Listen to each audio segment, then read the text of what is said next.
Hi everyone, welcome to my Cafe Racer channel.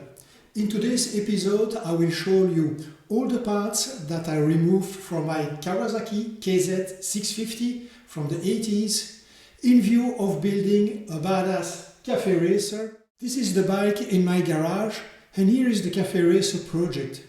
As you can see, several manufacturer parts have been removed. Some parts, like this one, are very easy to remove.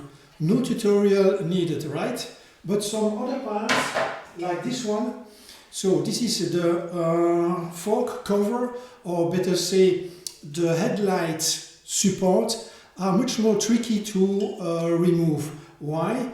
Because everything is welded on this part. So you cannot remove this part without removing the complete fork. This is what we will see in this video. But while removing all those nice looking parts, it is typically the way riders from the 50s did when they were building their own Cafe Racer. Indeed, back then there were races organized between two cafes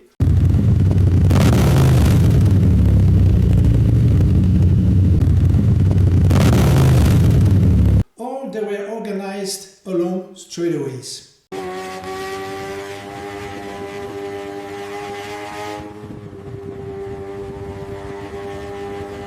So, stripping away every unnecessary part to reduce weight was essential to achieving that goal.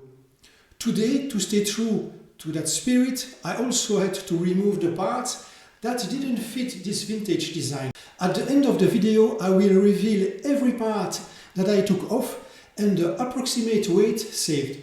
So, how much weight has been removed? What do you think? 5? 10, 15 kilograms, maybe more. The final result is amazing. Make sure you watch until the end. In this video you will discover the bare essential, stripping the bike down to that iconic 50s Cafe Racer look. Why the fork have to come off, and the reason may surprise you. Critical details you need to watch out for to get it right. A full breakdown of every part removed and the total weight saved. Hi, I'm Mark. I'm passionate about vintage motorcycle and classic cars from the 60s. On this channel I tinker, restore and tune vintage bikes, sharing straightforward practical tips, DIY tutorials and real-world stories from our workshop. So, welcome to Cafe Racer Garage 232. Are you ready? Okay, let's start removing all those parts that don't belong to a Cafe Racer. You will see now the bare essential parts to be removed to match the Cafe Racer design from the 50s. After removing the two side panels, the ones with the KZ650 logo, I removed the seat cowl. I had already removed the bolts on the right side, but since I was in front of the camera, I deleted that part of the video.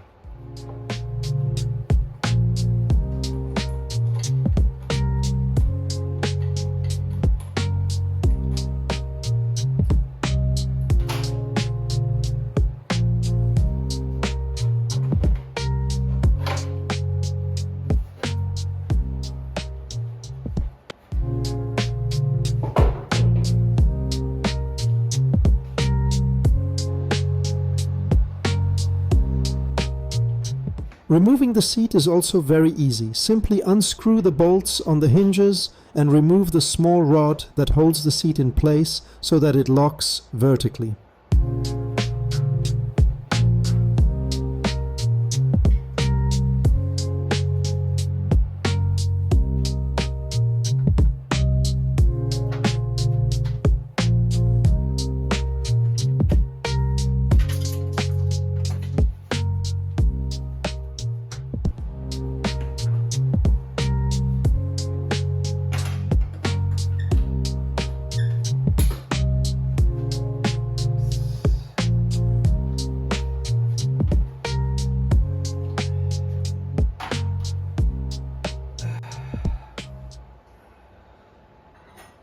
To remove the rear mudguard, there are several bolts to remove. but it's very easy to do. Just be careful when you undo the last bolt. Don't do what I did.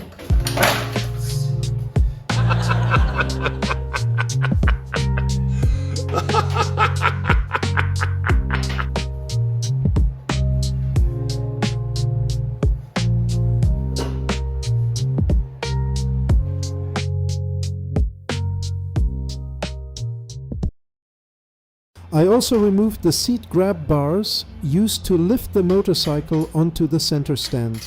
But as you can see, I left for the moment the one at the right side. Don't ask me why.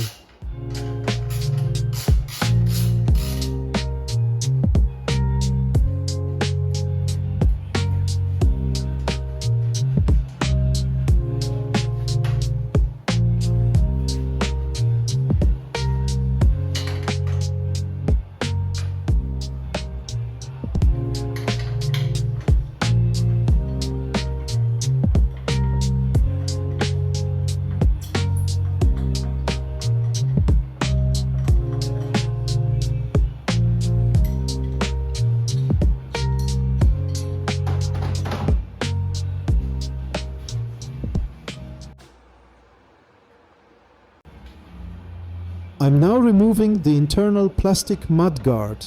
It's attached by two bolts holding the chrome mudguard, so currently already removed, and it is simply clipped on the lower sides. So to remove the mudguard, you just need to detach it from the frame with a simple press.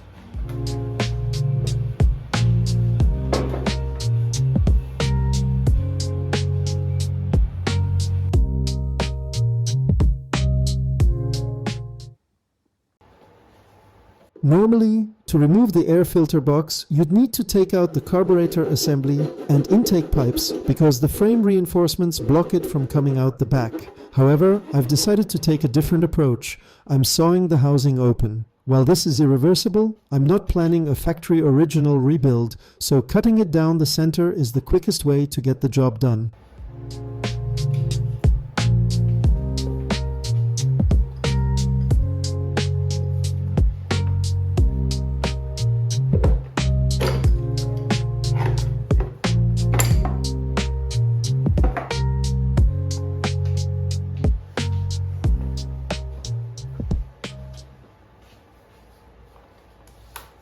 I also had to cut pieces of plastic with scissors that were preventing the box from coming out.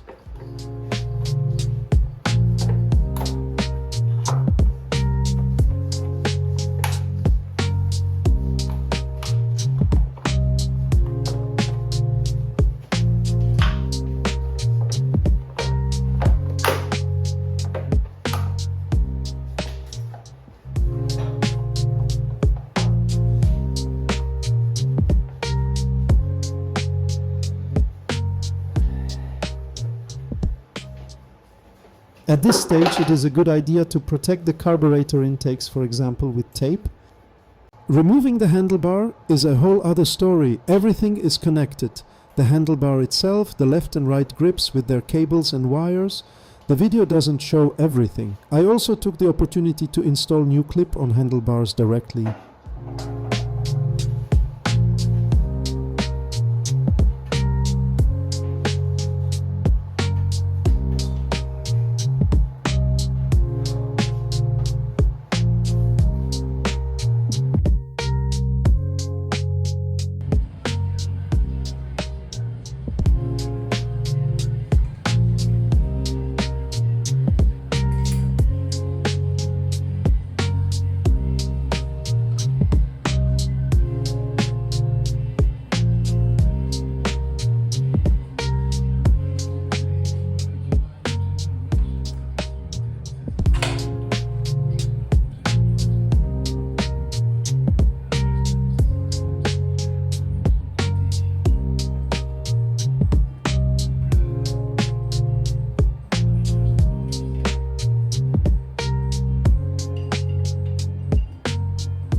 There are a lot of bulbs to be removed, the one for the headlight, the turn signal, the horn, the oil pressure, and so on.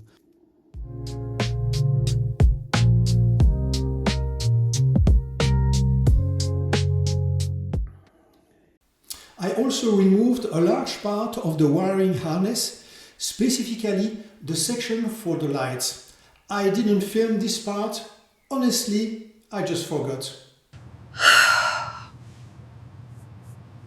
It also took a while because I had to set up temporary turn signal and a temporary tail light, so I could still ride the bike while I was working on the Cafe Racer transformation.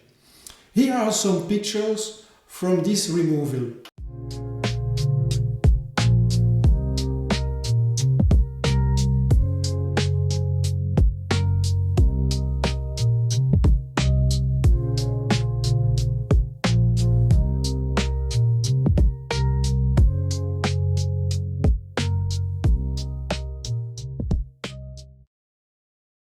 Even though it is easy to dismantle the main parts, like the seat, the lights, the turn signal, some items are more tricky to remove. It is the case for the headlight support, so here the fork cover.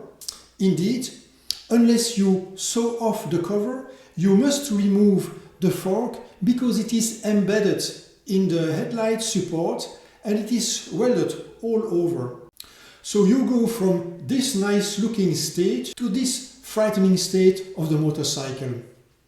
Removing the fork is straightforward.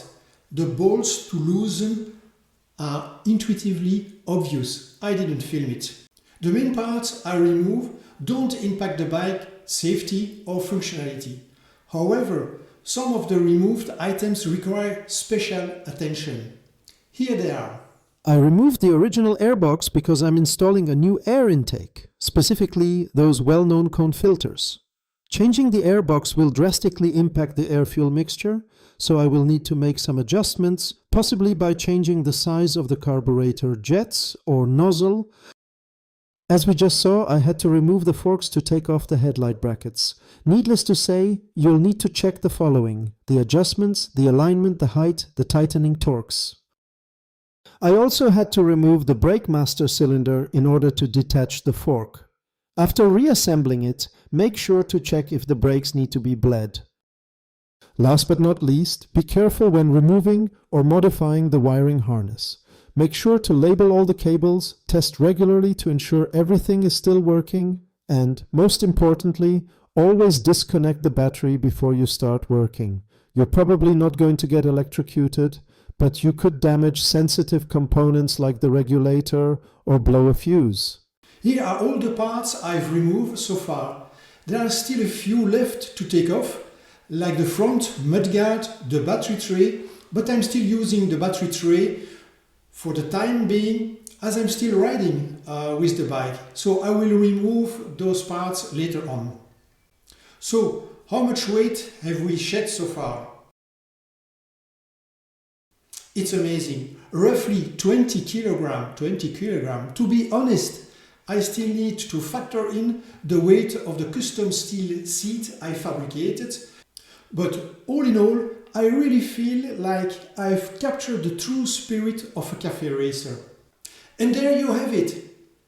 In this episode, I showed all the parts I removed, some easily, others with more effort. If you liked it, don't forget to activate the notification button and subscribe to my channel for more videos like this one. Thanks for watching, see you soon for a new Cafe Racer video. Thanks.